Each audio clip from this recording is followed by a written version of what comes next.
Welcome to my YouTube channel आध्यात्म और विज्ञान।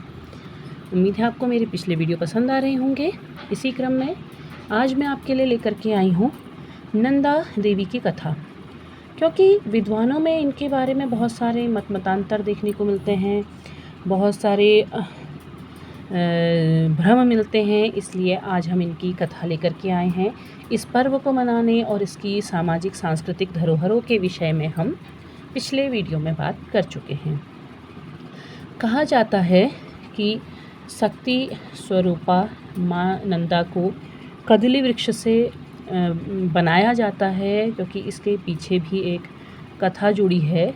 दंत कथाओं के अनुसार माँ नंदा को द्वापर युग में नंद यशोदा की पुत्री महामाया भी बताया जाता है, जिसे दुष्ट कंस ने शिला पर पटक दिया था, लेकिन वह अष्टभुजाकार देवी के रूप में प्रकट हुई थी।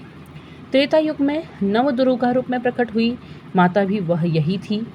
यही नंद पुत्री महामाया नवदुर्गा कलयुग में चंदवंशीय राजा के घर नंदा रूप में प्रकट हुई और उनके जन्म के कुछ समय बाद ही सुनंदा प्रकट हुई।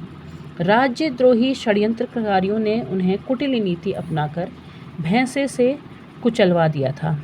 भैंसे से बचने के लिए उन्होंने कदली वृक्ष की ओट में छिपने का प्रयास किया था, लेकिन इस बीच एक बकरे ने केले के पत्ते खाकर उन्हें भैंसे के सामने रख दिया।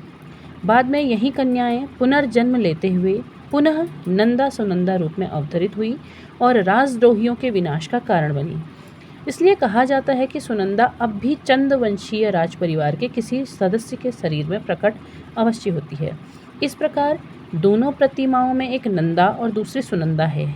कहीं कहीं इनके लिए नैना और सुनैना नाम भी प्रयोग किया जाता है, कि एक किंवदंती के अनुसार एक मूर्ति हिमालय क्षेत्र की आराध्य देवी पर्वत पुत्री नंदा और दूसरी गौरा पार्वती की है।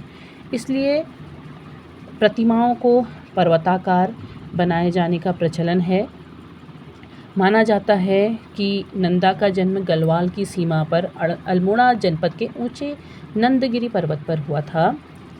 गढ़वाल के राजा उन्हें अपनी कुलदेवी के रूप में लेकर के आए और बाद में चंदवंशीय इन्हें कुमाऊं में भी लेकर के आए।